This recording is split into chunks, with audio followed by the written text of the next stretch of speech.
In this video, I'm going to talk about the first few trips you can take to ease yourself into camping and backpacking. Stick around.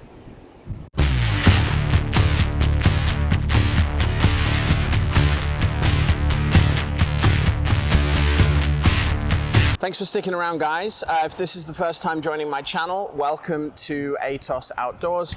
My name is David, and I'd love for you to join me on my journey into hiking and backpacking and camping and things. I'm trying to get outdoors more and just trying to be a little bit more active, and this is a bit of a passion of mine. So if this is something that you enjoy, then please click the subscribe button down here. Follow along to the channel to join me on my journey. Okay, with that out of the way, welcome to this video. So what I'm going to talk about today is the first few trips you can take to ease yourself in to camping, maybe backpacking, the way you can slowly build to more and more, to bigger days, to get you more comfortable with being out in the wilderness and enjoying some outdoor time. So the very first trip that I would suggest would be camp in your garden, camp in your backyard. Get your gear, set it up out in your backyard or your garden or an area very close to home where you have that security. So if it turns out that your tent leaks, that it's freezing cold, your sleeping bag's crap, there's a puncture in your air mattress, you can just go right back inside. You have that safety net, okay? So trip number one will be camp at home, camp in your backyard, try all of your gear out. This is so crucial. Try your gear out before you get outdoors. If you decide to commit to a 20-kilometer hike to camp and you get there and there's a hole in your air mattress, there's a hole in your tent, you forgot your sleeping bag, things like this, you are gonna have an absolutely terrible time. So test everything out first in a nice, safe environment. Test it out in your backyard. That way, if it really does suck and you decide it's not for you, I mean, I'd say give it another chance, but if you decide it's not for you, you can just go home, go back indoors, and sleep in your own bed. Okay, so that's number one, in your backyard. Number two, I would suggest going to a local campsite, or not necessarily local, but a campsite. So you have some amenities, you have things like water, they may sell firewood, things like this. You know, you'll have a designated spot to place your tent. It'll probably be a little bit more comfortable. Odds are there will be facilities as well. So if you aren't quite ready to shit in the woods, you've got the facilities of a campsite. So it's a step away from your backyard, but it's still kind of safe and comfortable, okay? You're at a designated campsite. Like I said, facilities, an easy place to camp, most likely. They may have a fire pit, benches, things like this. And most likely, you will probably have your car nearby. So this is almost even car camping, really. But that would be number two. That would be a nice, safe camp at a designated campsite. You're still away from home, you're still camping, but you've got a little bit further away. You still have that safety net, but you're a little further away from it, okay? So the third thing I would say would be to do an overnight. Find a backcountry campsite, find a nice spot, maybe a recreation site here in Canada. Just find somewhere where you can go to get away, where you won't have those facilities necessarily, where you may not have that safety net. So it's gonna feel a bit more real. I recently did a trip, I'll link it up here, where I just went for an overnight camping adventure with my friends. It was a great trip. It was nice to get outdoors, and even though we were relatively close to the cars, we still had that kind of wilderness feel.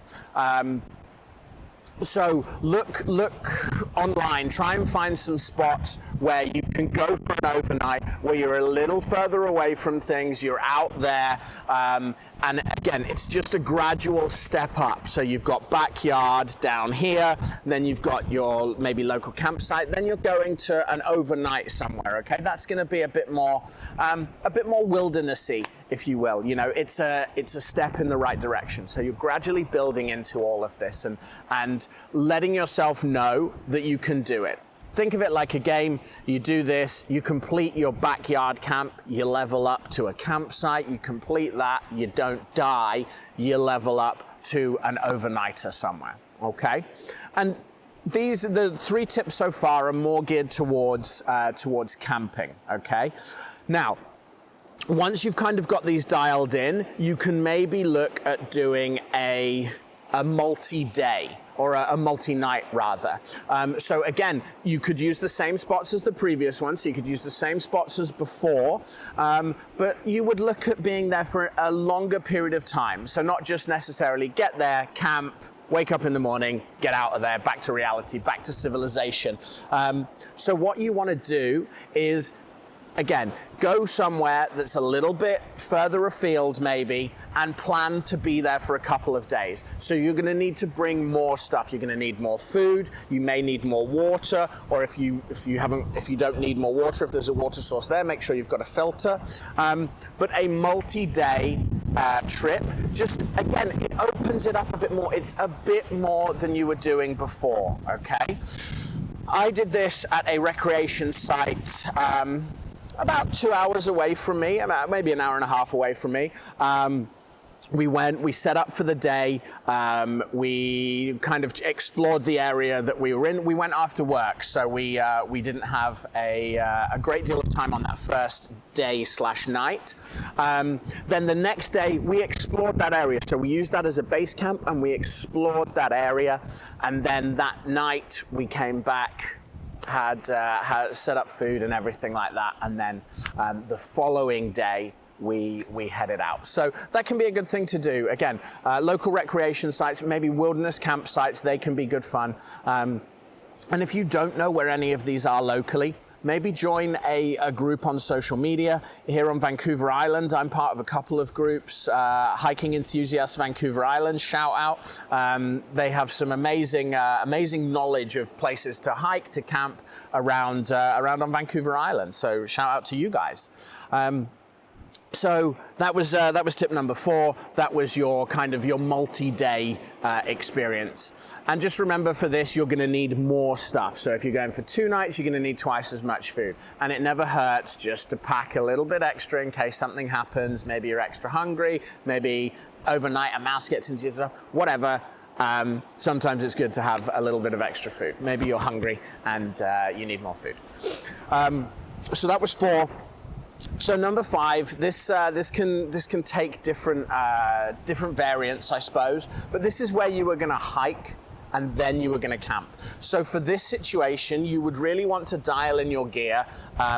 Get it as light as possible, because if you're putting serious kilometers or miles on your feet, you are going to want to basically have your gear as light as possible.